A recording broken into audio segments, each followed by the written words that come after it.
There were two witnesses who saw Oswald carrying a large package with him on the morning of the assassination.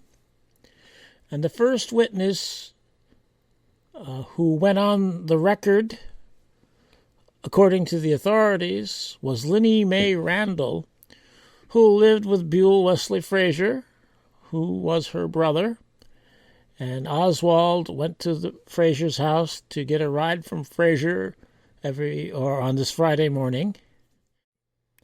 And in this Warren Commission testimony, Detective Stovall of the Dallas Police Department describes how he first heard this news of Oswald's package. While we were loading this stuff into our car, and they're at the Payne house here, gathering evidence and confiscating evidence, while we were loading the stuff into our car, into the sheriff deputy's car, we were on the outside of the house, and going in and out, and she had stopped, Linnie Mae Randall. She had stopped Adamsick and was talking to him. Adamsick is another Dallas police detective, and was talking to him, and he came over and talked to me, and we went on back and talked to her, and she said her brother had taken Oswald to work that morning, and she said that she had seen him put some kind of package in the back seat of her brother's car. She told us it could have been a rifle, is what she said. She said it was either in a brown paper box or wrapped in brown paper. So this is the earliest report we have of Oswald's package on the morning of the assassination. It's in Warren Commission testimony, but he's talking about the first time they heard about the package. And in this video, I'm interested in the size of the package, and note that size is not given any specific measurements here. Linnie Mae Randall apparently told the police that it was big enough to be a rifle, but that's all she said about the size, or all that's reported about the size here. And on the day of the assassination, Linnie Mae Randall went to the Dallas Police Department and made out an affidavit.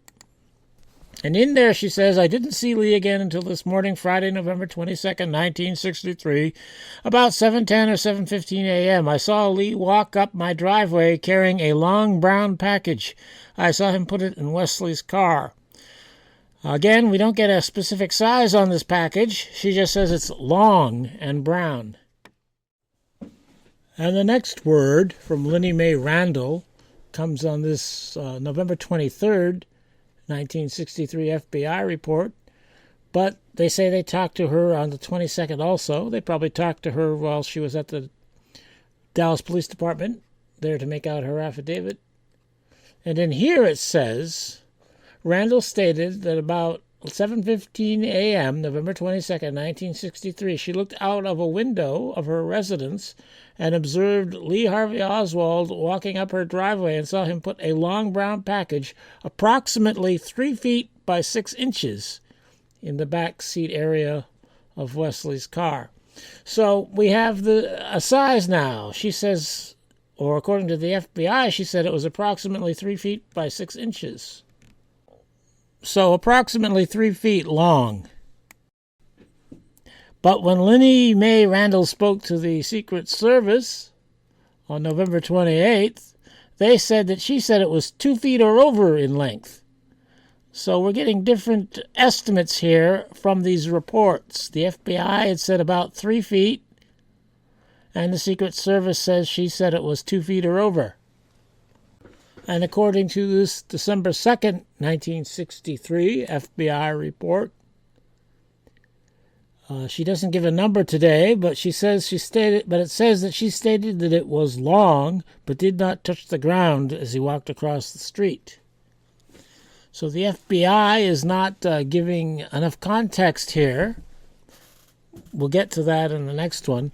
But, if it's not touching the ground, it depends on how high he's holding it, whether it's touching the ground. So really all this says is that he wasn't dragging it on the street. What this document portrays the FBI as really trying to find out how long this thing was. And later on in the same document, I'll start with the last paragraph there. The action of Oswald walking across Westbrook Street was reenacted by Special Agent McNeely carrying the replica sack with 3 scraps of wood in it to simulate weight until Mrs. Randall designated the proper path and the proper length of the sack as seen by her on November 22, 1963. The replica was shortened by folding the open top down to reach the desired length. Then, in accordance with Mrs. Randall's observations, Special Agent McNeely grasped the top of this sack with his hand, much like a right-handed batter would pick up a baseball bat when approaching the plate, whatever that means. When the proper length of the sack was reached, according to Mrs. Randall's estimate, it was measured and found to be 27 inches long. So here the FBI is not relying on Linnie Mae Randall's estimate for how long it was. What they're doing is having her tell them how long the package was compared to what they had, and they adjusted it so that it was the length she remembered, and then when they measured it, it was 27 inches.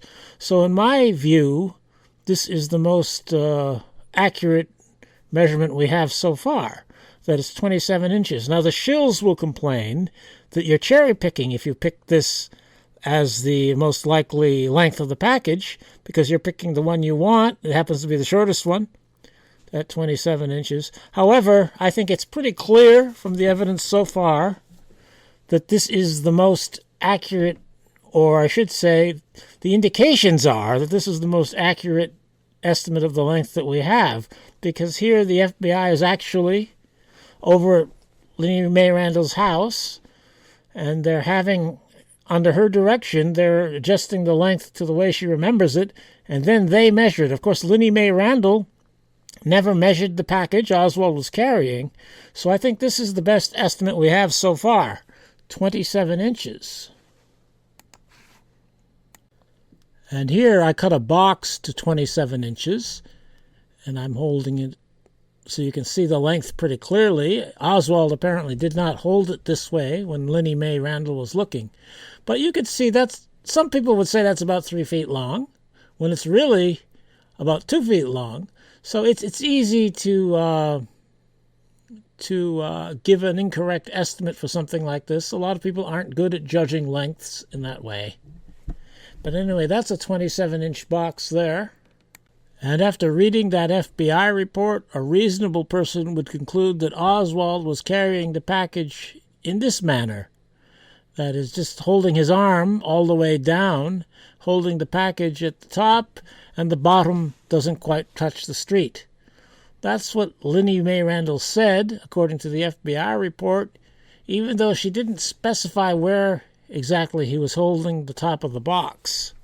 But this is the only way that makes sense. Now, the shills will object just because they object to everything they can think of to object to, and they will speculate that the box was actually longer than 27 inches, or the package was longer than 27 inches, and that Oswald was actually holding it higher.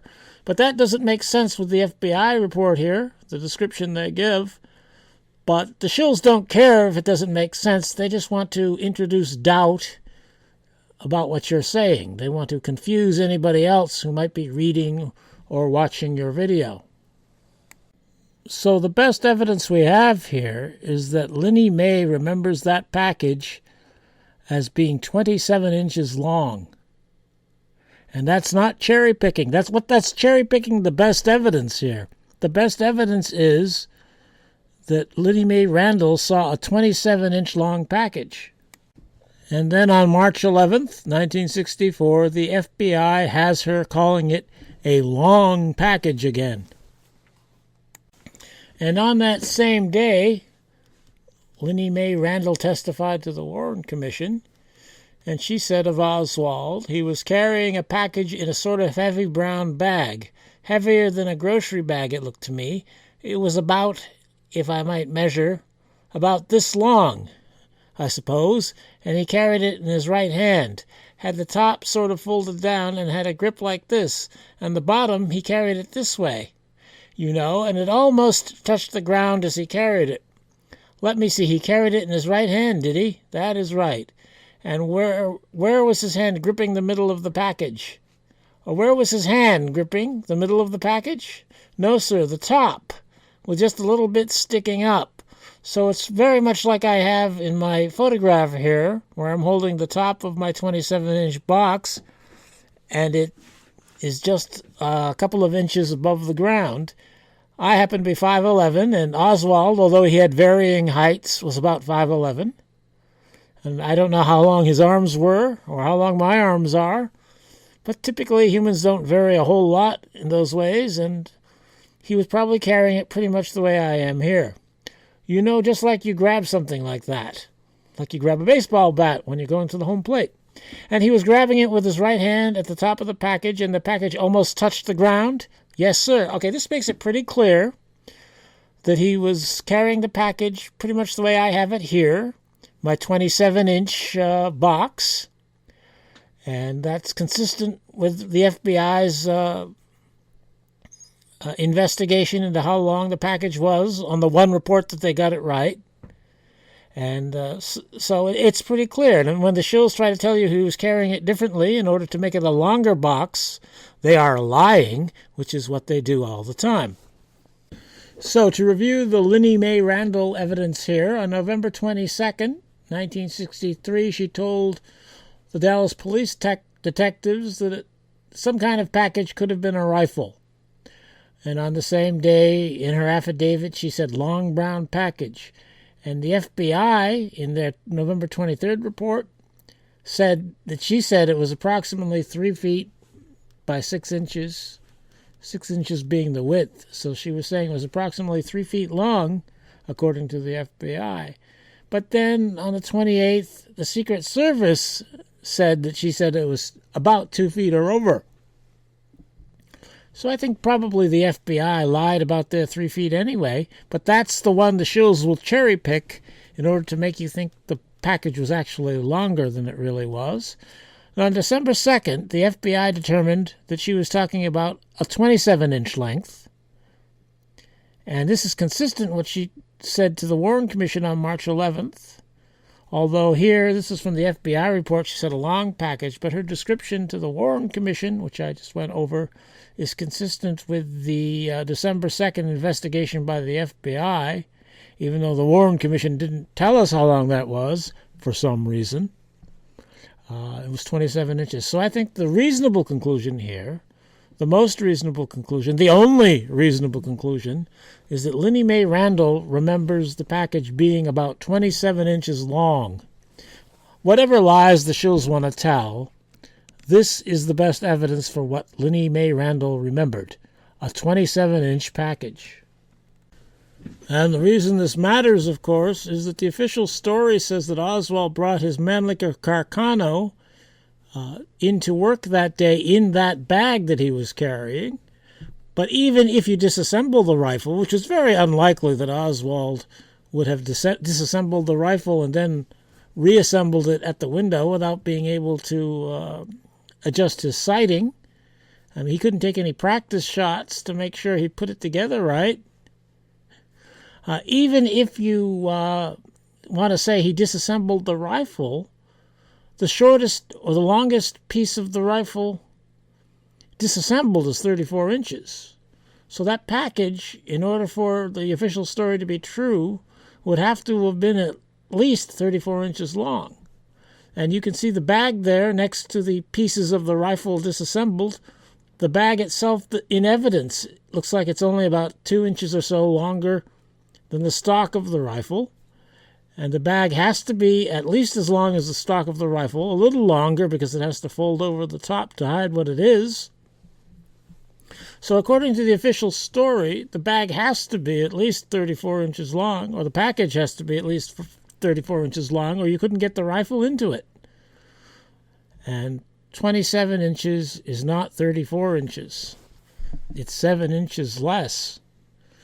So the package remembered by Linnie Mae Randall is 7 inches too small to have possibly held Oswald's rifle.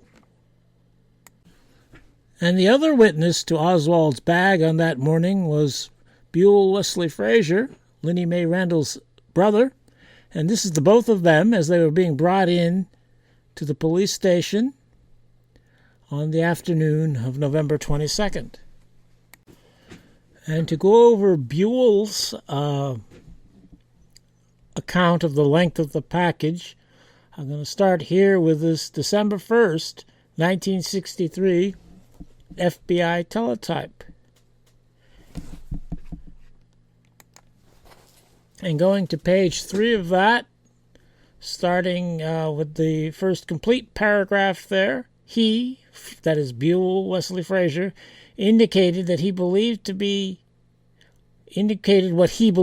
the size of the package as he first observed it, and by measuring this size, it was found to be 27 inches by 6 inches, the same dimensions we got from his sister Linnie Mae Randall. So we have the only two witnesses who saw this package say it was 27 inches long.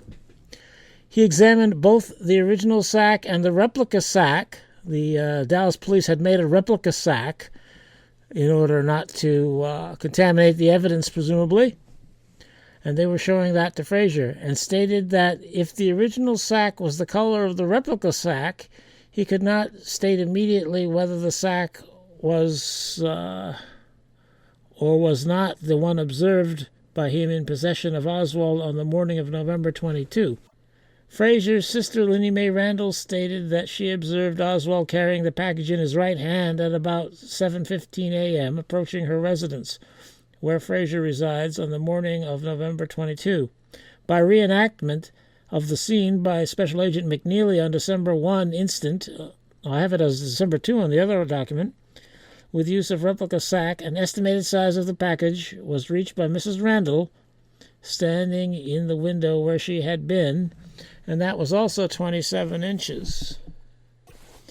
So both witnesses, the only two witnesses who ever said that they saw this package, both of them, Linnie Mae Randall and Buell Wesley Frazier, say it was 27 inches long.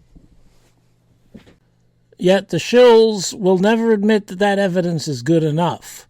Very rarely do you get this good evidence for anything anywhere, where you've got two different people saying something was the same size.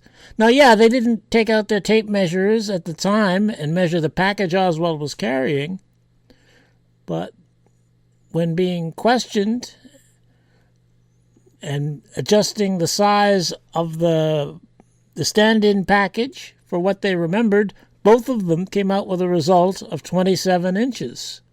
That's pretty damn good, but it's not good enough for the shills, because nothing is good enough for the shills. If you have signed confessions, that's not good enough for the shills. So there's no point in talking to those people.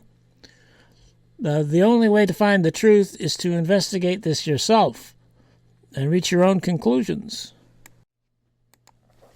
And another thing, from another angle, Buell Wesley Frazier told the Warren Commission how Oswald carried the package into the Texas School Book Depository, starting with Mr. Ball. One end of it was under the armpit, and the other he had to hold in his right hand.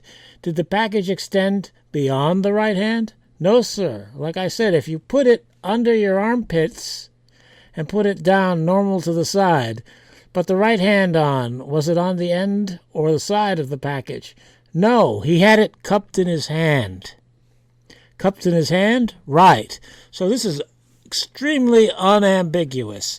As I demonstrate in this photograph here, with the package under my right armpit and in my right hand, this 27-inch box I constructed, I can't even cup the bottom of this. It's too long at 27 inches for me to cup this in my hand. If it was an inch shorter, if it was 26 inches, then I would be able to hold it that way Frazier said that Oswald held it. Now, maybe Oswald's arms were slightly longer than mine. Maybe he could hold a 27-inch package in his arm like that. I can't. But I certainly couldn't hold a 34-inch package that way. And I don't think Oswald could either. I don't think he's noted to have particularly weird long arms. I know mine are normally proportioned. And as I said before, I'm about the same height he was. So I think it's absolutely impossible for that package to have been 34 inches, and therefore it's impossible for that package to have been large enough to hold the Mannlicher Carcano, the official story says it held, even if Oswald had disassembled it, which probably would have been very unlikely anyway. So if Oswald had a 27-inch package with him on the morning of the assassination, as the evidence says he did, the best evidence we have, the conclusive evidence that we have, then he couldn't have been carrying the Mannlicher Carcano in it. Now his story, according to Fraser, though Oswald denied this later to the police, was that he had curtain rods in that bag. Well, either he had curtain rods in his 27-inch bag, or he had something else. And I think Oswald probably had something like this in his package, a Remington XP100, which first became available in 1963.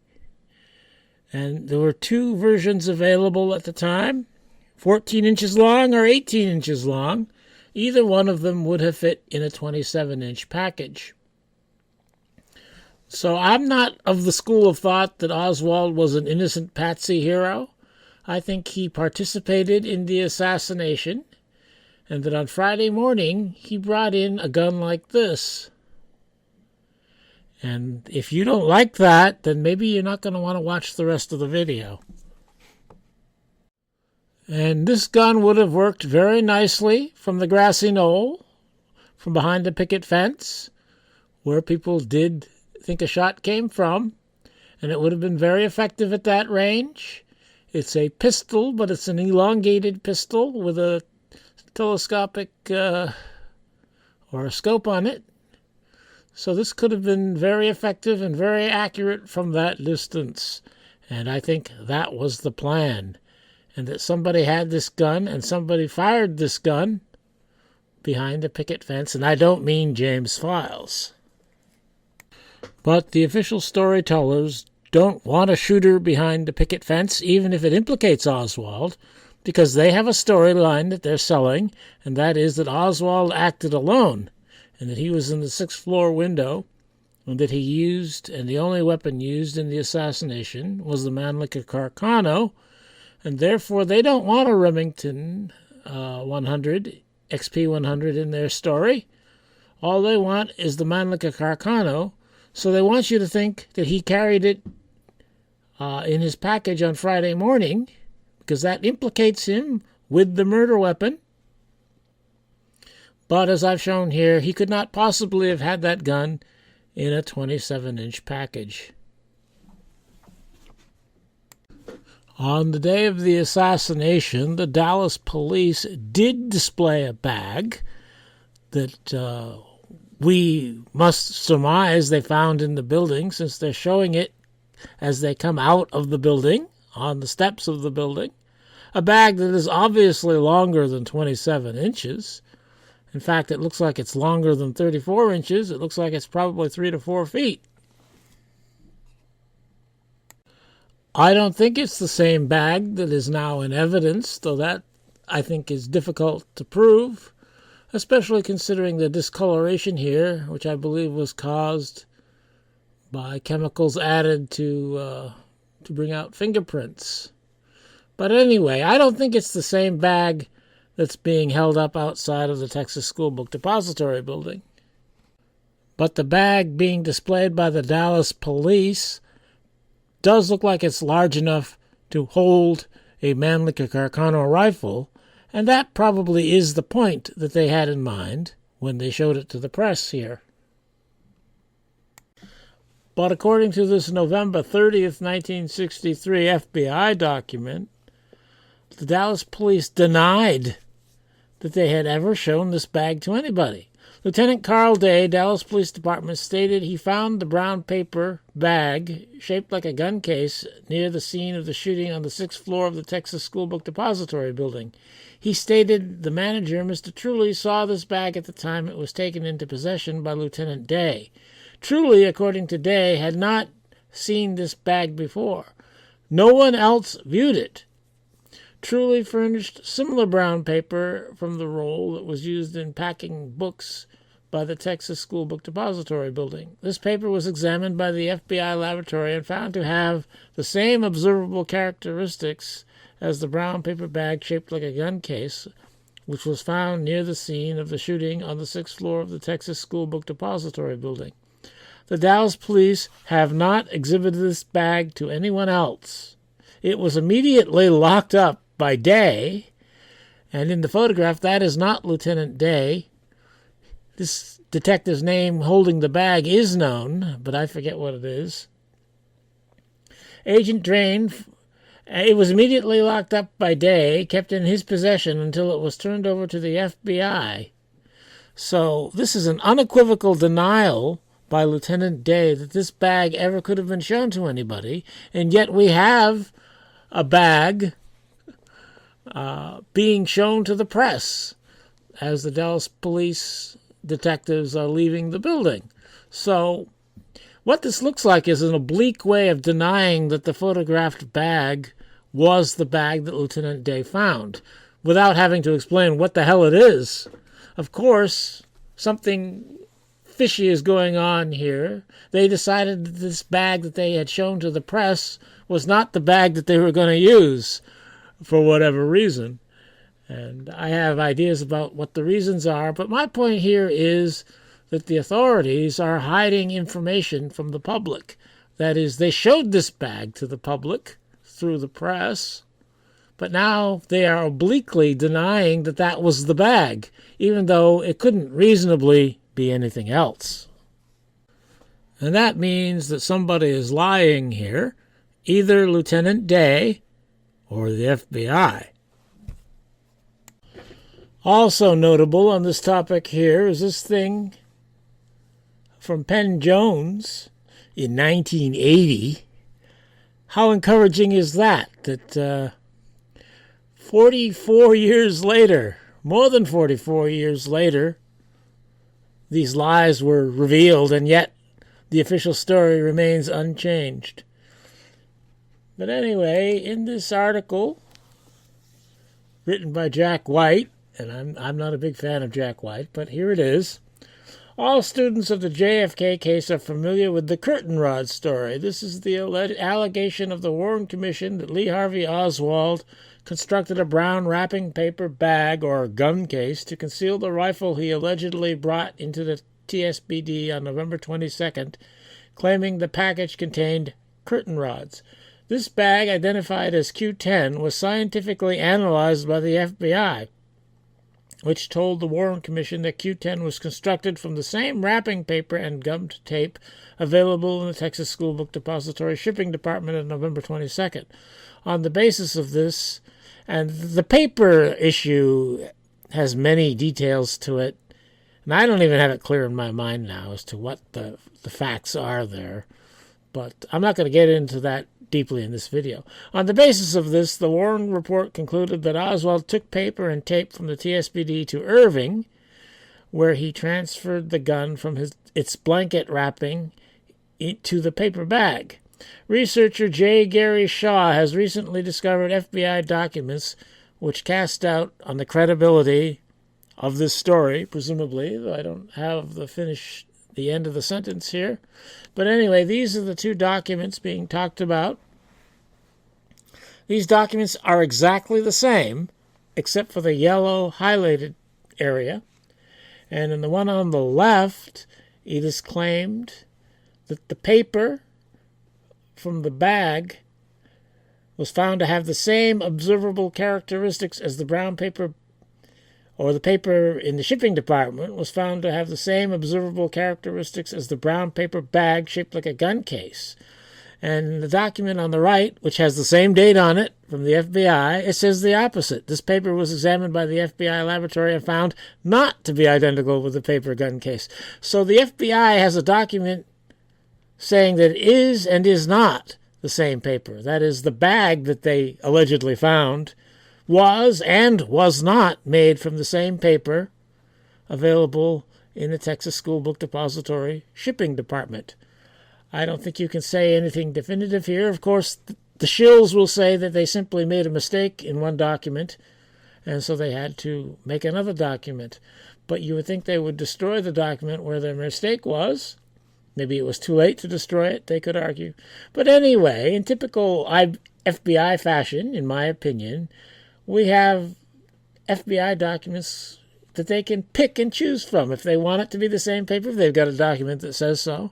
And if they want it to be different paper, they've got a document that says that. That's the FBI for you. Now, I'm not saying that Oswald didn't bring a Mannlicher Carcano into the Texas Schoolbook Depository. In fact, I think he did. I just don't think he did it on the day of the assassination. I think he did that 2 days before the assassination. We have an account here from Ralph Yates, in which he says on November 20th, 1963, that Oswald walked up to get into the pickup truck. He was carrying a package wrapped in a brown wrapping paper about 4 feet to 4.5 feet long.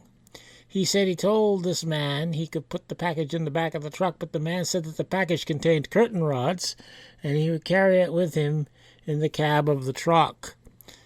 Now, a lot of people like to poo-poo Ralph Yates.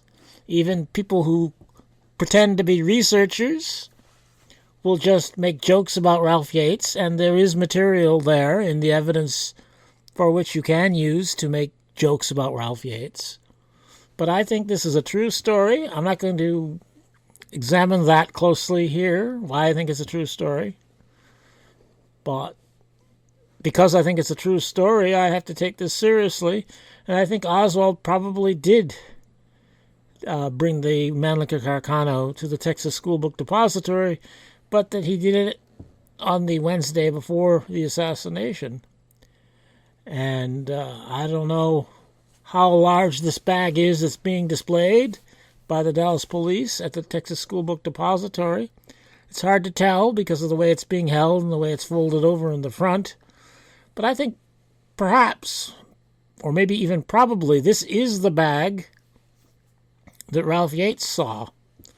And even though this would implicate Oswald, the official story doesn't want this story to be true about Yates giving Oswald a ride, because then it would bring Ralph Yates into the story, and they don't want Ralph Yates in the story because some of the issues that Yates raises with his account would have to be explained, and they're not easily explained.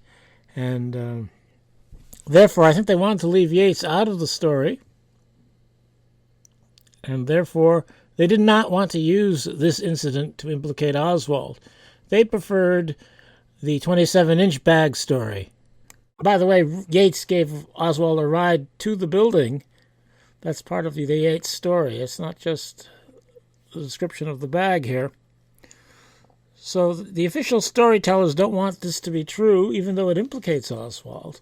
But I think Oswald is doubly implicated. I think he took both weapons into the building, and that we have on two separate days. So considering that this video is about the Grassy Knoll shooter, I think it's about time I should get into Dealey Plaza in this video. This is the Willis 5 photo taken just before the first shot hit JFK. And my added arrows here point to Mr. and Mrs. Chisholm. The blue arrow points to Mr. Chisholm, and the red arrow points to Mrs. Chisholm. We do have statements from the Chisholms. These two were taken on the day of the assassination, and there are a few other statements that have been made by the Chisholms, either in the Garrison trial or even on a sixth-floor museum interviews. None of their statements that they've made have any bearing on the particulars in my video. That is, they never commented on my theory, of course, or my explanation. So I'm not going to bother with anything they said about the assassination. I'm just going to look at the photography. So here we go back to the Chisholms in the Willis 5 photo. And here I've enlarged the section of the photo in which the Chisholms stand. And here I have circled the handbag being held by Mrs. Chisholm. You can't see the handbag very well, but you can see where her right arm is at the end of the handbag, and you can see that the handbag does not extend beyond where we can see her body behind it on the other side. And to me, it looks like this handbag is somewhere around 1 foot long. And this is just before the president was shot.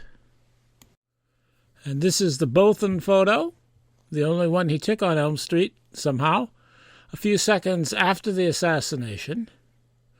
And I have my arrows pointing to the Chisholms up there. So they have moved in those few seconds from the edge of the street up to beside the pergola in the background there. And in the Botham photo, we can see a few seconds after the assassination, Mr. Chisholm is standing up there looking around, and Mrs. Chisholm is up there with her handbag. And now, in this photograph, it looks to me as if that handbag is about 2 feet long, somehow.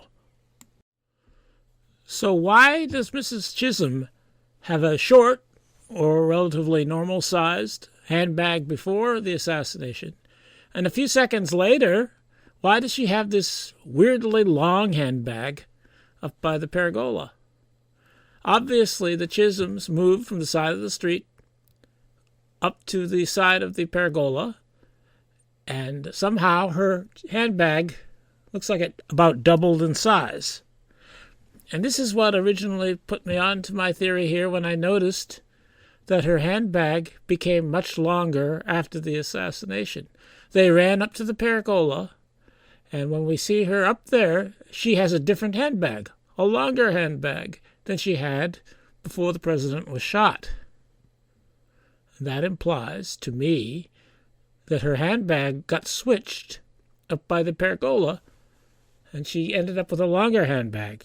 And the only explanation I can have for that makes any sense is that something to do with the assassination required her to have a longer handbag after the shots were fired. And the only thing I can think of is that the weapon used on the Grassy Knoll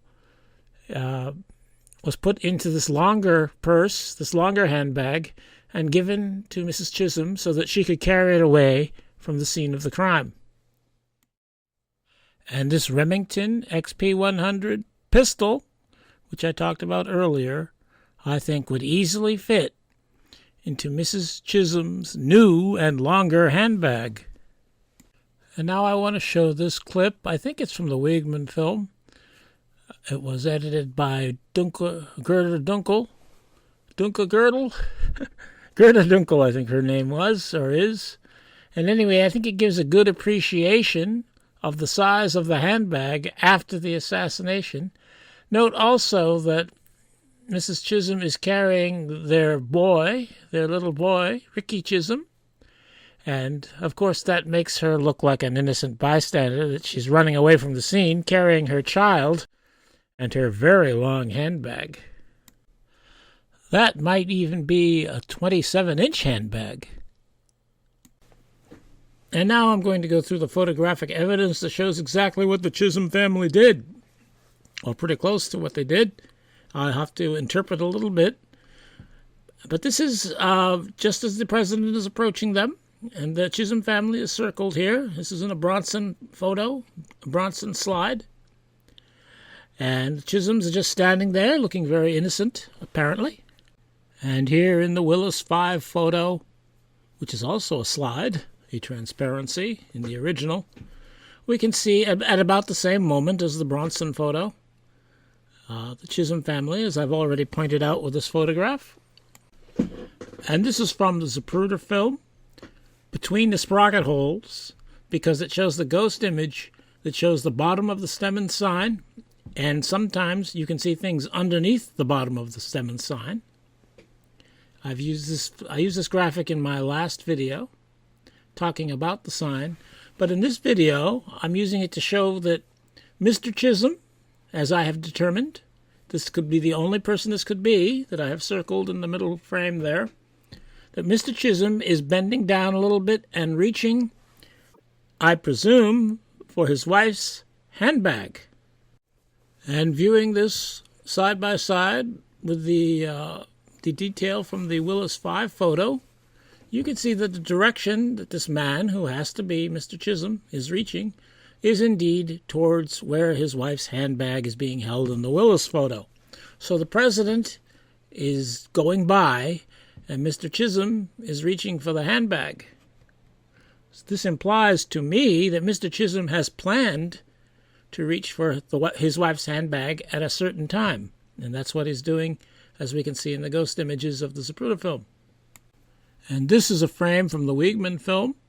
The presidential limousine you can see in the background there is about to go under the bridge. And I've circled the Chisholm family again. They seem to be turned and watching the limousine as it's going towards the bridge.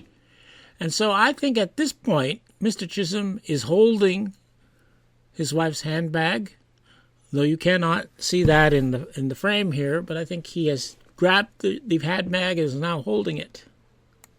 And this frame from the Wiegman film shows Mr. Chisholm apparently running from the side of the street up towards the pergola, or at least the east end of the pergola.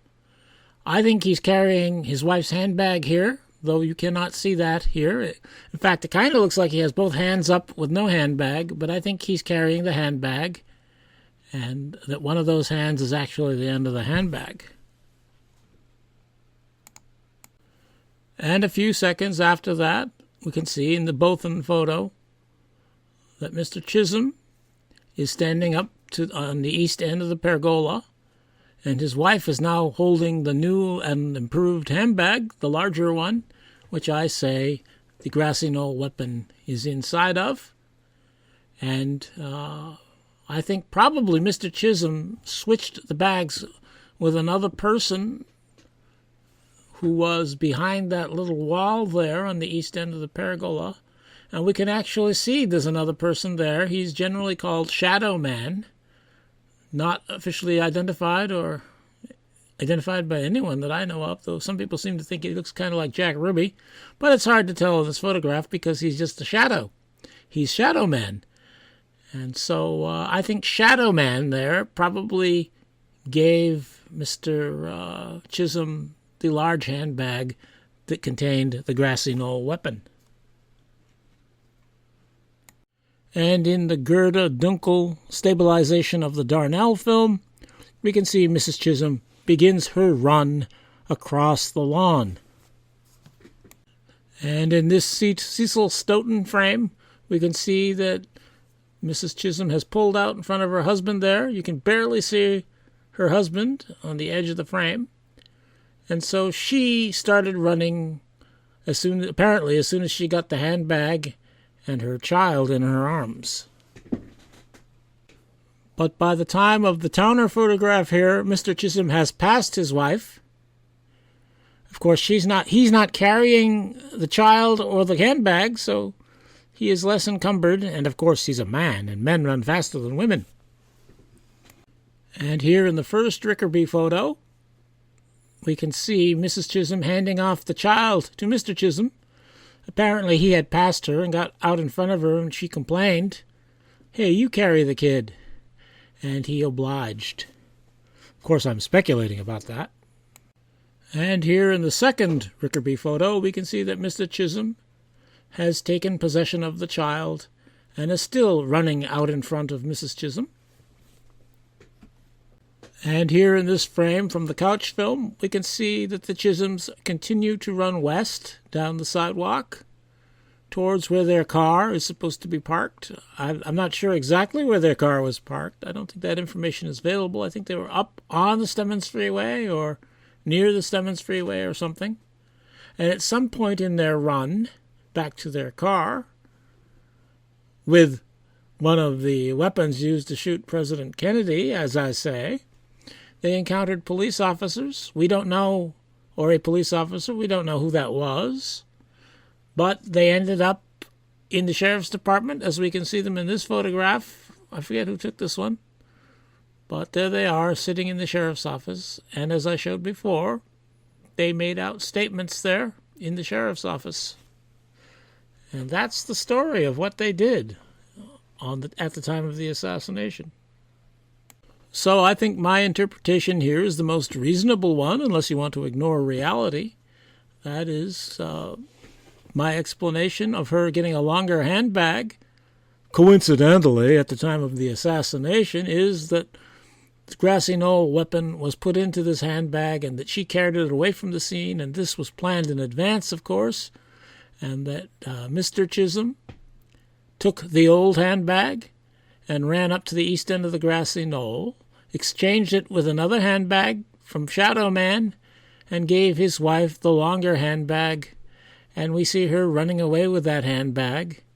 And I think that handbag contains a murder weapon which never became part of the evidence for some reason. And that probably this is the weapon that Lee Harvey Oswald had in his 27-inch bag seen by Linnie Mae Randall and Beale Wesley Frazier. So I think Oswald brought in this weapon, and that somebody on the Grassy Knoll used it, and that Mrs. Chisholm carried it away from the scene.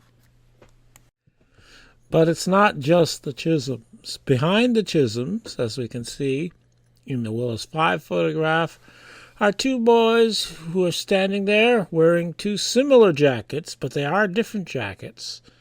So it's easy to tell the boys apart in most of the photography because you can tell the difference between the two jackets. Also, one of them doesn't have his shirt tucked in, and so you can tell them apart pretty easily in the photography.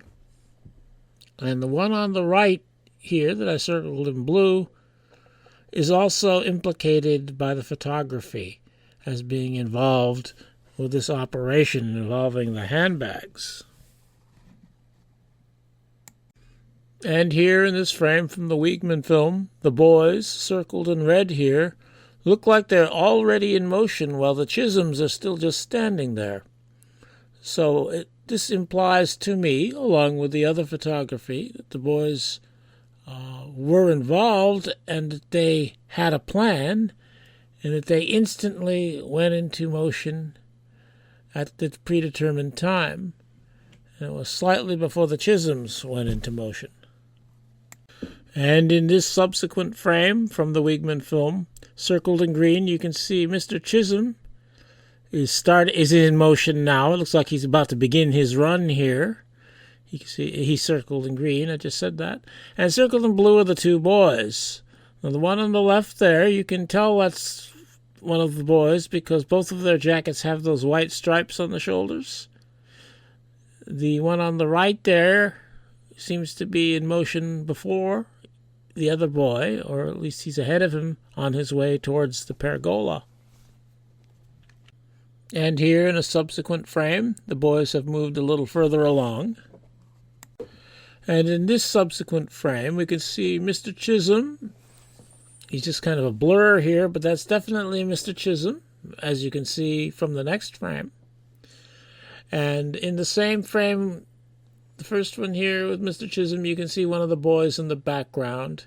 And you can tell that's one of the boys because there's a white stripe on that blur's shoulder. So at this point, both Mr. Chisholm, presumably Mrs. Chisholm, though we don't see her in this film, we see her up there afterwards. Presumably, the Chisholms and the boys are at this time both on their way to the area of the pergola. Actually, I think to the east end of the pergola. And then the next frame, we see Mr. Chisholm there. And in the frame following that, we can see Mr. Chisholm, circled in green, and the boy in the background. He's a little sharper here. You can see that he's got that shoulder stripe. And I also have circled in red the bench there, which is empty. There's nobody in that bench. Nobody sitting there. Nobody standing there. This becomes significant later in the video, but I think the boy has noticed that, and that's why he turns and stops as we see him afterwards. But the bench is empty, and I think the boy is expecting someone to be there. And this boy, when he realizes something has gone wrong in the plan, that is, nobody is by the bench, he stops running to wherever he's going, and turns around and actually faces the camera here. And this is a key frame in identifying this boy, because you can see that this boy is the boy who has 2 stripes on the shoulder of his jacket. And he does not seem to be wearing glasses. It does not look that way anyway. It does not look like that he's wearing eyeglasses in this photograph. And that becomes important afterwards in the matter of identifying him. But what I'm saying is this boy is part of the plot. He has a job to do, and he's running towards the pergola and sees that nobody's by the bench, and somebody is supposed to be there, and that's why he stopped, and I think he's a little confused here. And now we'll pick up the action in the Bell film. Here we can see the presidential limousine is leaving Dealey Plaza, and Bell pans over towards the pergola, and we can see Zapruder and Sitzman off the pedestal already, walking, and then we come to our 2 boys over at the other end of the pergola.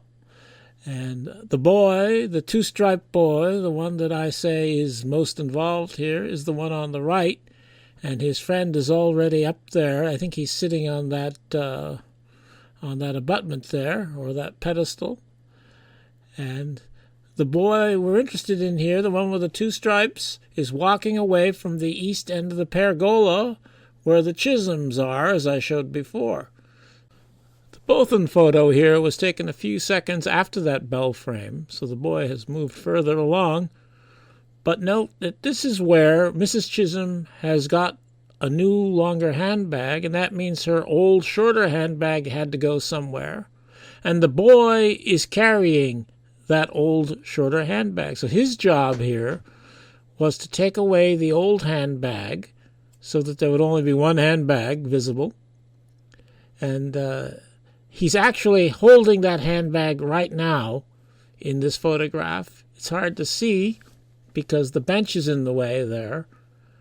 But he's got in his right hand, he's holding up his right hand a little bit, and you can see straps coming out of his hand there down towards the bag, though you can't see the bag because the bench is in the way, and it probably is a black bag, and it just kind of blends in to the background colors in this black and white photography.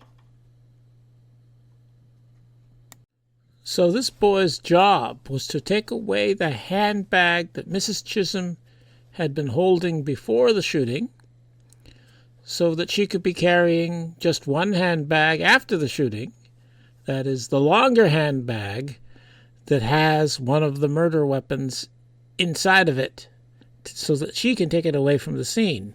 The boy's job was just to get rid of the old handbag.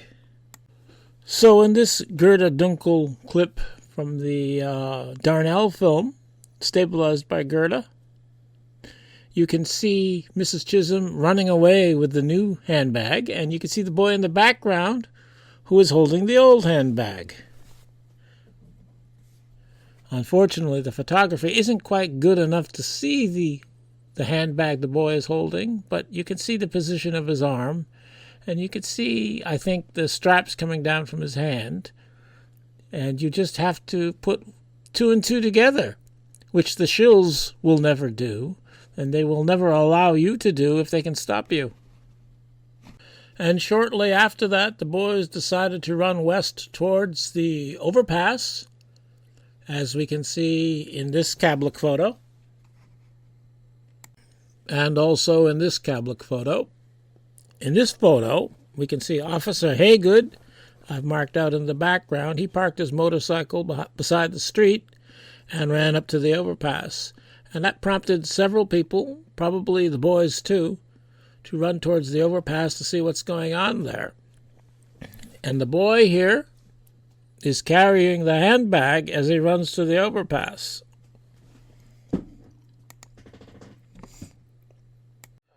And in the Cancelare photo, you can see that our 2 boys are up on the overpass, right at the edge there.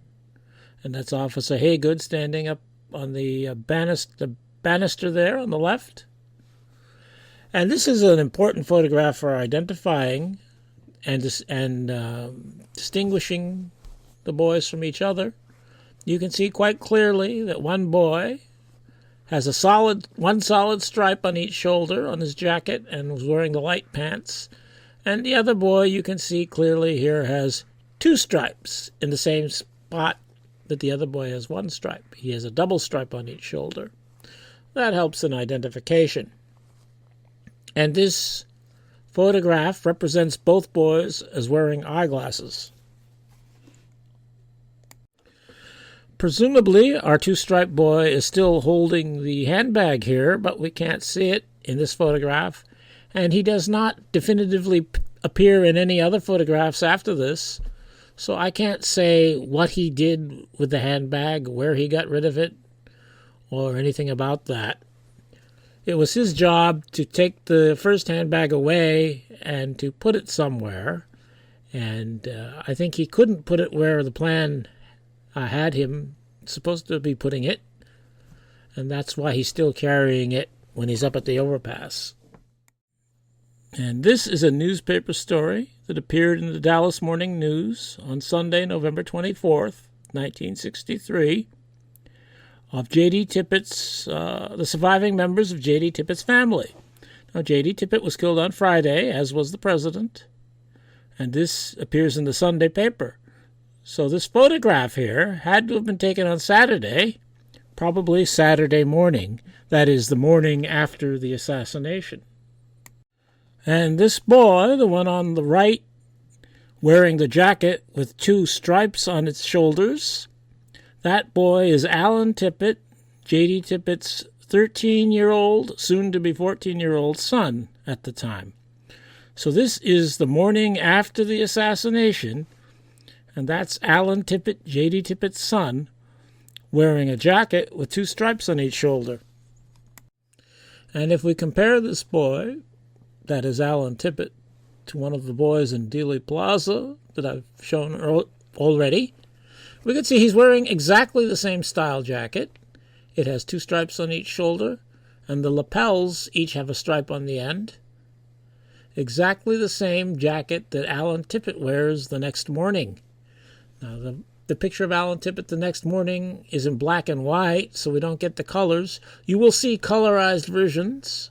There's one online that makes it a blue jacket, but there's no way of knowing it was what the color was. You can't say it was blue. You can say it wasn't white, but you can't say it was blue. And of course that comes from the 6th floor museum. The 6th floor museum apparently wants you to think that Alan Tippit's jacket was blue. But you can't tell what color it was from a black and white photograph. And the original was a black and white photograph.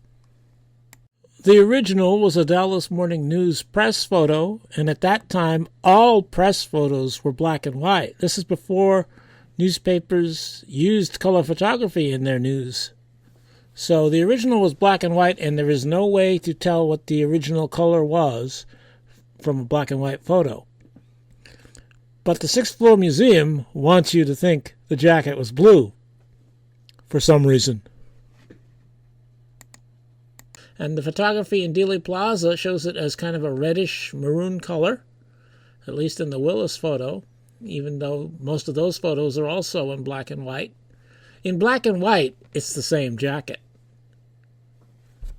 And I think it's the same person. And notice in the Cancelare photo, the squared boxed-in area I have on the right there, or on the left. Yeah, that's the other right, the left. It shows this boy wearing eyeglasses, but the one I have in the middle there, from the Wiegman film, shows him apparently not wearing eyeglasses. And I think the eyeglasses were probably added to the Cancelare photo to obscure the identity of this boy, whom the conspirators knew was Alan Tippit, J.D. Tippit's son. So I'm saying Alan Tippit, J.D. Tippit's son, was in Dealey Plaza, and J.D. Tippit was the other person murdered on that day. So the president and J.D. Tippit were murdered on Friday, and Alan Tippit was in Dealey Plaza when JFK was murdered. And this implies, by association, that J.D. Tippit, Alan Tippett's father, was involved in the assassination plot, and this is one of the reasons I think that J.D. Tippit and Lee Harvey Oswald both were involved in the plot. I think they were working in what they believed to be a Cuban plot, but that American intelligence knew all about the Cuban plot and was using the Cuban plot to further their own plot to murder John Kennedy. Now, the shills will say that my photo identification here doesn't prove anything, beyond a shadow of a doubt, but I think unless we have some incredibly bizarre coincidences going on here, that this does prove that Alan Tippit, the son of J.D. Tippit, was in Dealey Plaza when JFK was murdered, and that Alan Tippit was part of the plot. And therefore that implies that his father was part of the plot, because how could Alan Tippit get involved in this if his father wasn't involved? Alan Tippit is a 13-year-old kid. So I don't think he could be involved unless his father was involved. The conspiracy went to some lengths to cover up the identity of this boy in Dealey Plaza that I say is Alan Tippit. And they even created this fake story and put it in the Chicago Tribune, and it was also printed in the New York Times, of an Alan Smith, using the first name, probably just in case Alan Tippit had mentioned his name to anybody else he talked to in Dealey Plaza, but choosing the name Smith so that it could be easily confused with Smith being a very common name, so that it could be easily confused with somebody else if necessary. This Alan Smith has never come to light. No one has ever interviewed him. He hasn't done appearances at the Sixth Floor Museum. And if there was an Alan Smith, and I think there was an Alan Smith of about the right age who was in a high school at the time in Dallas, that wouldn't be surprising that there might be an Alan Smith, it being such a common name. I don't want to get too much into the details of this here because that would be too much of a tangent for the topic of this video, but it is my judgment and my confident judgment that this is a fake story that was planted to help to obscure the identity of the boy in Dealey Plaza, just like the eyeglasses being put on the photograph in the Cancelare photo. That this wasn't considered an important point by the conspiracy, that J.D. Tippit's son should not be known to be the boy in Dealey Plaza, because he was the boy in Dealey Plaza. And we know that U.S. intelligence had the ability to plant stories in newspapers if they wanted to do so. And I think that Alan Tippit's friend in Dealey Plaza, who I've circled in some of the photography from Dealey Plaza, might have been a boy named Michael Dale Bridwell.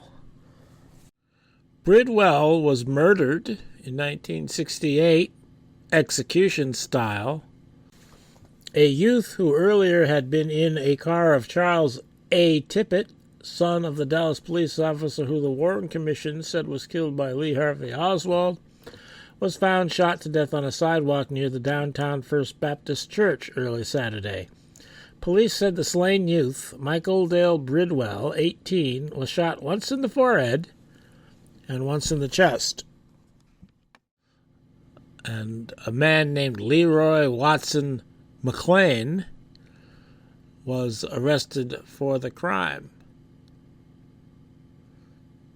I can't prove anything about this, but I think it's a very interesting death, in that if Bridwell was Tippit's companion in Dealey Plaza on the day of the assassination, he is conveniently eliminated here in 1968 by execution at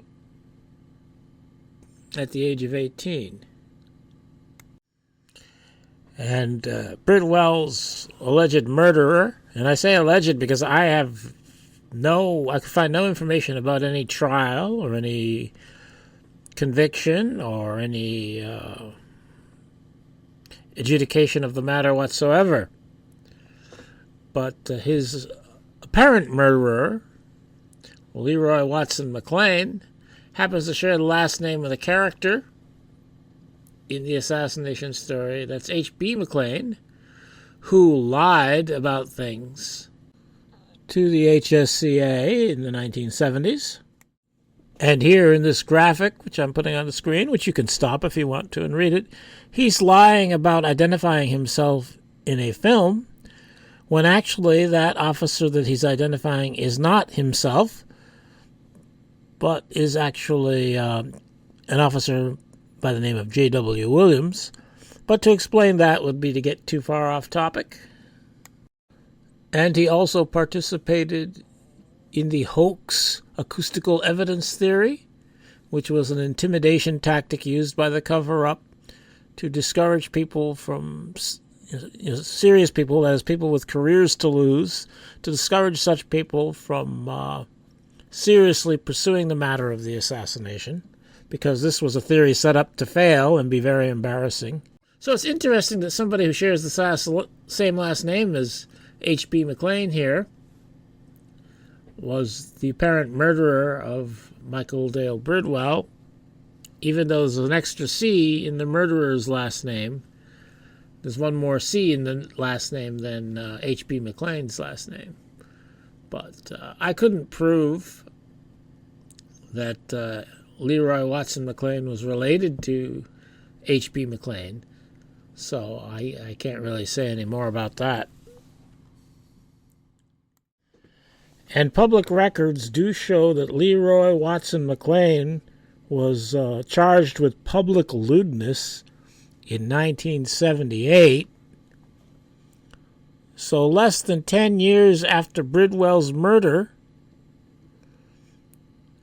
his accused murderer was not in prison. He was out in the public being lewd. So apparently Leroy Watson McLean somehow got away with murder, a murder in which he shot someone in the forehead and in the chest. And I think that's interesting. That is, that perhaps somebody pulled strings to protect Leroy Watson McLean from the authorities and to protect the authorities from the people, whoever that could be. Earlier in this video, I pointed out that there was nobody on or at the bench in front of the pergola there while Alan Tippit and Mr. Chisholm were running away from the street towards the pergola. And now I'm going to get to why that's significant that nobody's at that bench. Here in the Bronson photo, we can see that there are two people at that bench. There's a man sitting on the bench and a woman standing in front of the bench. And these people are the Hesters, Mr. and Mrs. Charles Hester. But just a few seconds later, the Hesters are no longer at the bench. They have left the bench. They ran west from the bench and sat down on the ground, presumably because they were afraid of getting shot.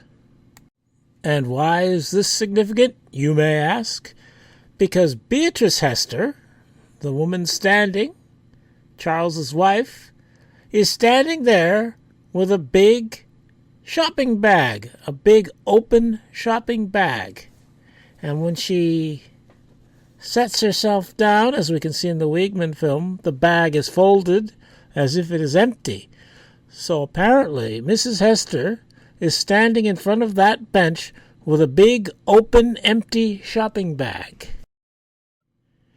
And what that means to me is that she's waiting for Alan Tippit to drop Mrs. Chisholm's first handbag, the smaller one, into Beatrice Hester's shopping bag so that the bag disappears from the scene and cannot be seen or photographed subsequently, therefore removing the suspicion as to what that bag might be, so that Mrs. Chisholm can have one handbag prior to the assassination and can have one handbag after the assassination, even though they are different handbags.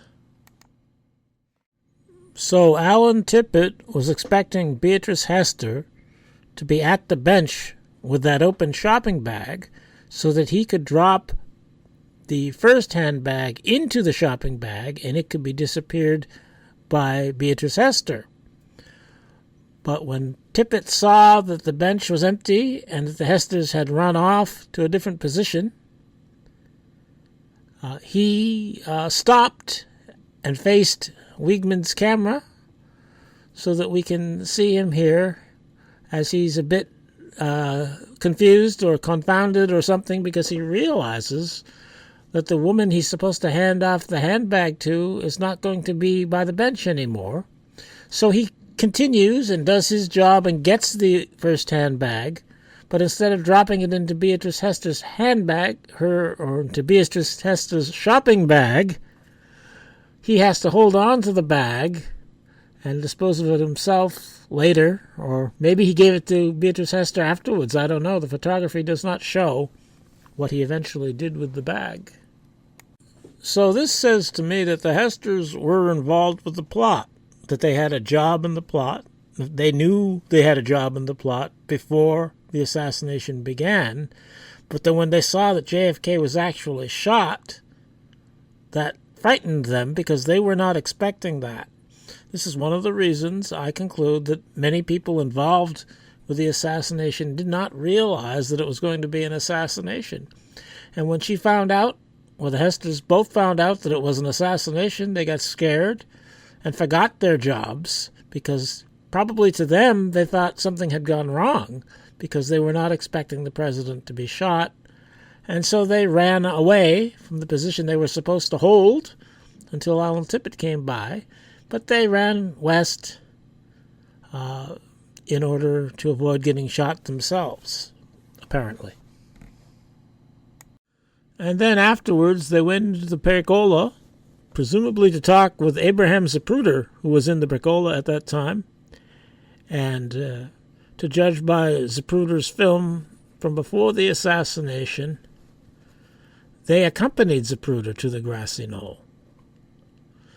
So they were involved with Zapruder, whom I say, in my previous video and in other videos, was also one of these people involved with the assassination plot, who himself probably did not know that it was going to be an assassination.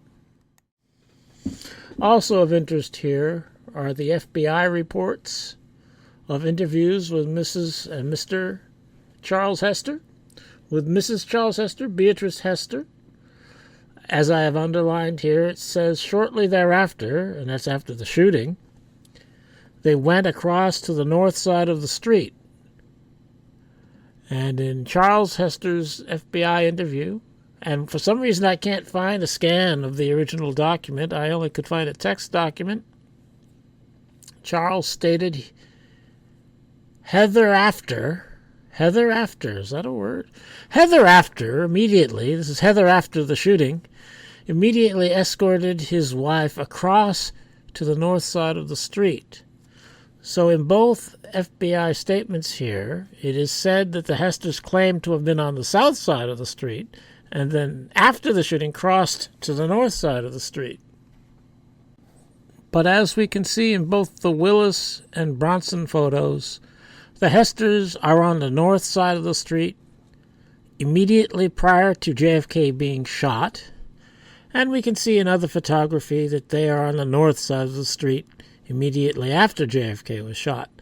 So these FBI reports are lying, or the Hesters were lying, or the FBI is lying. Somebody's lying, saying that the Hesters were on the south side of the street before and during the assassination and then crossed afterwards, when the photography shows unequivocally that they were on the north side of the street all the time. In fact, it looks like they were there with Zapruder long before the assassination began.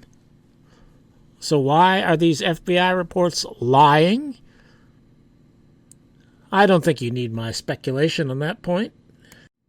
So the Chisholms, Alan Tippit, and the Hesters were all involved with the pre-planned operation to get rid of the Grassy Knoll weapon through Mrs. Chisholm's handbag and to dispose of Mrs. Chisholm's first handbag. Okay, that takes care of the Grassy Knoll weapon. So who was the Grassy Knoll shooter? I don't know, but I think it was one of these guys. There are different reasons to think it's any one of these guys, and I can't decide which one it is for sure, though I do have a favorite. In this clip of the Bell film, we can see the presidential limo is going under the overpass after the shooting, and Bell pans over towards the Grassy Knoll, and there is Bobby Hargis. He was a motorcycle officer riding on the left-hand side of the limo, behind it, and after the shots, he got off his motorcycle and ran across the street there. And at this point, he's coming back to his motorcycle. But he has been up on a wall to have a look around. And on a video, he says that he saw Roscoe White there. And in the films, you can't see any police officer or anybody who could be Roscoe White there. So he must be talking about behind the picket fence when he says that. Roscoe White was a Dallas police officer. You knew him, right? Yes, uh-huh. And as you know, over the years, all these books that have been written by many researchers, they have claimed that there was a man behind the fence they call the badge man up on the Grassy Knoll. No. And they say that he shot the president, and a lot of them said it was Roscoe White. Now, as far as being one of the few people to know that Roscoe White was on the Grassy Knoll, when you saw him, what was he doing? Roscoe White was doing like I was doing, looking for someone who was with a shot. He couldn't tell just like I couldn't. That's right. Where the shot was coming from. Yeah. So Bobby Hargis said that he saw Roscoe White there, even though he doesn't think he was shooting anybody. And Hargis did not say this back in the day. This is the only instance I have seen myself where Hargis does say that. I've never seen him deny it. And the way the interviewer here is talking, Michael, I forget his last name, but the way the interviewer is talking, it's as if it is a well-known fact among researchers or writers that Bobby Hargis did see Roscoe White on the Grassy Knoll. So I think Hargis saw Roscoe White there where the shooter had been. That's pretty good. And there are other interesting things about Roscoe White. In 1956, he was working for a defense contractor, Convair Corporation. It says Corvair here, but it's Convair Corporation, owned by General Dynamics. And Lee Harvey Oswald's brother, at the same time that Roscoe was working there, also was working there, which is kind of an interesting coincidence. And Roscoe White quit working for Convair Corporation with the explanation that he had other work to pursue. There's no evidence he had any other work to pursue. Roscoe White hid this employment from the Dallas police. He didn't mention it to them on his job application, but they discovered that on their own, investigating his background, apparently. So he worked for a defense contractor, but was trying to hide the fact that he had worked for a defense contractor. And when he quit working for that defense contractor, was in July 1956, and that just happened to be the same time that Oswald, Lee Harvey Oswald, and his mother moved to Fort Worth, where this defense contractor was located. And shortly after he quit working for Convair, both of them, that is Lee Harvey Oswald and Roscoe White, joined the U.S. Marine Corps. And both of them were stationed in Subic Bay at the same time that Martin Strand was killed. And I think they were co-conspirators in an operation involving killing Martin Strand and grabbing U2 secrets, as I have gone over in other videos. And it's too complicated to explain in this video, which is already too long, so I won't explain all that. But here I see a history of Roscoe White and Lee Harvey Oswald working together in what Oswald believed to be a communist or Soviet operation. So I have Roscoe and Lee Harvey Oswald as being comrades already in 1958. So it wouldn't be surprising if he was involved with Oswald in 1963. And then on December 4th, 1962, he received an honorable hardship discharge from the United States Marine Corps. Roscoe White was granted an honorable hardship discharge. That means they let him out early. And 8 days after he got out of the Marine Corps, he applied to the Dallas Police Department for employment. And of course, a few months later, JFK was assassinated, and Roscoe White at that time had been hired by the Dallas Police and was a trainee at the time. And Bobby Hargis says he was on the Grassy Knoll. So that's pretty good. We've got these weird coincidences involving Roscoe White and Lee Harvey Oswald, and what I explain as a relationship between Oswald and Roscoe White, which resulted in an operation in which they cooperated in Cuby Point, and now they're together again for an operation in Dallas, Texas. Now, I think Roscoe is actually working for U.S. intelligence, but that Lee Harvey Oswald thinks he's working for Cuban intelligence. And so this works very well. I think Roscoe was there on the Grassy Knoll, but I don't think he was the shooter. One reason I think that is that I have other candidates to consider, so it doesn't have to be Roscoe White. And also, apparently, he did tell his minister, a Jack Shaw, spoken to or interviewed by Matthew Smith, the author of this book here, which I have not read. But he quotes the minister as saying, he, Roscoe White, did confess to taking life in the U.S. and on foreign soil, he said, but not that of the president or the police officer. So I think he might have been on the Grassy Knoll, but I don't think he shot the president.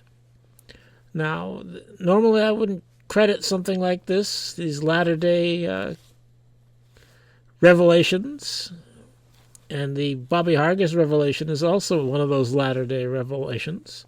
But I think it makes sense that he didn't shoot the president. I think he was working for U.S. intelligence and that he wouldn't have thought that it would be his role to shoot the president of the United States, because in his mind, probably the president is the top official, the boss, his boss, and he wouldn't think it would be appropriate to shoot the president. But he might think it's appropriate to be involved in an operation to set up somebody else, like Lee Harvey Oswald. Not for shooting the president, maybe, but for attempting to shoot the president. I think there was probably that sort of a plot going on that or some people thought it was that sort of a thing, that this was a sting operation. And so to me, this makes sense that Roscoe White might be involved on the Grassy Knoll with Lee Harvey Oswald, but that he probably wouldn't be shooting the president. So I say the Grassy Knoll shooter was not Roscoe White. Was it Lee Harvey Oswald? Well, I know Oswald was not in the sixth-floor window, because that was Billy Lovelady. And I know that prayer man in the doorway was not Lee Harvey Oswald, because that was Kate Smith, or some other big lady. But Oswald had to be somewhere. And J.C. Price here tells Mark Lane of a man he saw running from that area behind the picket fence. That's where I thought the shots were coming from. And where did you see the man run? Over behind that wooden fence, past the cars, and over behind the Texas Depository Building. And here on this diagram of the first floor of the Texas School Book Depository Building, I've marked out spots where Oswald, had he been this man running, could have entered the building. And these spots are all behind the building from J.C. Price's perspective.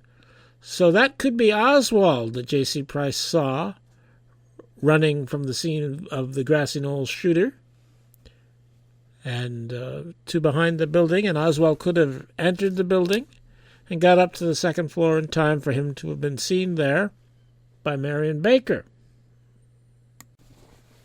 And J.C. Price did fill out an affidavit on the day of the assassination, and he said that this running man had a white dress shirt, no tie, and khaki-colored trousers. His hair appeared to be long and dark, and his agility running could be about 25 years of age. He had something in his hand. I couldn't be sure, but it may have been a headpiece. By headpiece, I think he means hat. But he's not sure what that was anyway. Now, as for the clothing, Oswald is not known to have been wearing a dress white shirt and khaki-colored trousers on that day. But in my view, it's easy to misremember things of that sort. We have many witnesses who did misremember details, even though they got the general gist correct. Or it's not all that difficult to take off a shirt and change your pants. So I'm not too worried by that. He describes the hair as long. In 1963, perhaps Oswald's hair could be described as long. Many people seem to think he needed a haircut, so many people back then apparently thought his hair was long. And his agility running could be about 25 years of age. Well, Oswald was 24. He had something in his hand, and I think this might be the 27-inch bag in which the Grassy Knoll weapon had been wrapped and carried into the building that morning by Oswald. So I think this makes a lot of sense that this could be Oswald that J.C. Price saw running from the area from which the Grassy Knoll shot was fired. But I don't think that Oswald fired the Grassy Knoll shot, because prior to the assassination he had already proven what a lousy shot he was when he missed General Walker. So I think that Oswald himself perhaps wouldn't want to be the shooter here, because he had already failed in a prior assassination attempt. And whoever is calling the shots here probably wouldn't want him shooting either, because he failed so miserably with General Walker. So that just leaves J.D. Tippit. There was an unexplained puddle of blood in Dealey Plaza. Here, between the picket fence and the Black Dogman wall, as seen in the Darnell film, as found by Jerry Coley. It's unexplained, We have fake witnesses giving the shills something to use by saying it was soda pop. But I think anybody who looked at that and examined it and thought it was blood would know that it wasn't soda pop, because, of course, blood is much thicker than soda pop, as the saying goes. And you'd have to be a shill to believe that story, or to say you believe that story. So somebody was shot in Dealey Plaza, and we know the other person shot that day, other than President Kennedy and John Connally, of course, was J.D. Tippit. So I think J.D. Tippit was probably shot right here, behind the Black Dogman wall in that area. And that's J.D. Tippit's blood in that puddle. And if J.D. Tippit was killed in Dealey Plaza at the time of the assassination, then of course he couldn't have been out in Oak Cliff, where the official story says he was killed. And I think, as I have gone over in other videos, that there's good reason to think that R.C. Nelson, whose number was 87, was a tool of the conspiracy, and that he was impersonating J.D. Tippit in Oak Cliff, driving J.D. Tippit's car. And I think, as I've gone over in another video, and I'm not going to go through it all here, that R.C. Nelson was playing J.D. Tippit on 10th Street, and that nobody was really shot and killed on 10th Street. That was just R.C. Nelson pretending. And there's lots of good evidence for that, but that's too much of an off-topic tangent for this video, which is already too long. And as I've already said in this video, J.D. Tippit's son was in Dealey Plaza, and his father gave him a ride there, and that means J.D. Tippit was in Dealey Plaza. So, and this was a pre-planned operation by professional schemers. That is, the CIA, I think, probably hatched most of this in cooperation with certain members of the Dallas Police Department, and that it was set up in advance, and alterations were made afterwards to make it look as though J.D. Tippit had not gone to Dealey Plaza and had been in Oak Cliff the whole time and was shot in Oak Cliff and taken to the Methodist Hospital in an ambulance. And it's very detailed, very granular, very much in the weeds to explain all that. And I've already done that in another video. Maybe I'll do it again, but not in this video. All you need to know is that that's my conclusion. And you can go look into it yourself, or go look for my video on the idea that J.D. Tippit was actually in Dealey Plaza, and he was shot and killed there. So if Tippit was there, as I say he was, then to me this makes him the shooter when you consider the logic of the U.S. intelligence conspirators. That is, they want to kill Kennedy, they want Kennedy dead, and yet they don't want the little people like Oswald and the Grassy Knoll shooter to get away with murdering the president. They can't let that happen for various reasons. One, of course, they don't want people who can finger them by talking about what they did, and then eventually it would be figured out that this wasn't simply Oswald and Tippit who did this, that it was a conspiracy that went beyond them and beyond the Cuban connection. And so they would want to make sure those conspirators were silenced, but also this would make Tippit and Oswald both guilty of murdering the president, or trying to murder the president, or conspiring to murder the president. Those are the guilty ones, other than themselves. So those are the ones they want to kill, because they will feel justified in killing these people, because in this scenario, Tippit and Oswald did conspire to murder the president, and you can't let people get away with murdering the president. So you feel, as the intelligence conspirators, like Alan Dulles here, you would feel justified in killing Oswald and in killing Tippit, and they were killed on that day. So even though there's other evidence that makes me think that's what happened, because J.D. Tippit was there, J.D. Tippit's son was involved in the plot, and I think there's other reasons to think that Tippit himself was a communist sympathizer, and that he was acting in concert with Oswald. I need to do a video just on Tippit, I guess. I've done videos on Tippit, but I need to do a comprehensive video on Tippit, I think, because it's too big to put into this video. But I think this is what makes sense from the perspective of the U.S. intelligence, that they would feel justified in killing Oswald and Tippit if they were the two Cuban conspirators, or the Cuban plot conspirators. They're not Cubans, of course, but if they're the communist sympathizers who were cooperating in a plot to kill the president, then they would be fair game.